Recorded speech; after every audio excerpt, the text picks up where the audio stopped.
बेंगलुरु से बड़ी खबर सामने आई है, जहां कर्नाटक के गृह मंत्री जी परमेश्वर ने केपीएससी भर्ती में अनियमितताओं के आरोपों पर प्रतिक्रिया दी। उन्होंने कहा, कर्नाटक लोक सेवा आयोग समेत परीक्षाएं कराने वाली एजेंसियों के खिलाफ शिकायतें मिलती रही है। मंत्री ने स्पष्ट किया कि यदि इस बार शिकायतें गंभीर पाई जाती है तो उनकी गहन जांच की जाएगी। सरकार उम्मीदवारों के लिए निष्पक्ष व्यवस्था सुनिश्चित करने के लिए प्रतिबद्ध है। उन्होंने भरोसा दिलाया कि योग्य अभ्यर्थियों के हितों की रक्षा की जाएगी। कर्नाटक में केपीएससी भर्ती को लेकर विवाद गहराता नजर आ रहा। बेंगलुरु में गृह मंत्री जी परमेश्वर ने इस मुद्दे पर बयान दिया। उन्होंने कहा कि परीक्षाएं आयोजित करने वाली एजेंसियों के खिलाफ शिकायतें मिलती रहती है। केपीएससी भी इससे अछूता नहीं। इस बार आई शिकायतों को सरकार गंभीरता से ले रही है।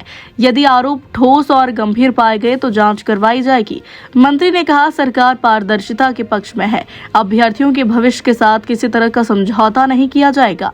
उन्होंने भरोसा दिलाया कि निष्पक्ष प्रणाली सुनिश्चित की जाएगी। भर्ती प्रक्रिया में पारदर्शिता बनाए रखना प्राथमिकता है। पिछले कुछ समय से प्रतियोगी परीक्षाओं को लेकर विवाद सामने आते रहे हैं। अभ्यर्थियों ने भी प्रक्रिया में सुधार की मांग की। सरकार का कहना है कि दोषियों को बख्शा नहीं जाएगा।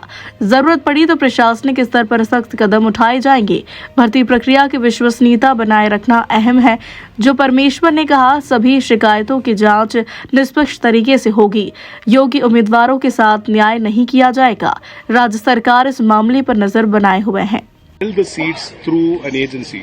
No. You see, there has been complaints against KPSC, against KEA, all the agencies which conduct examination. One way or the other, there are complaints.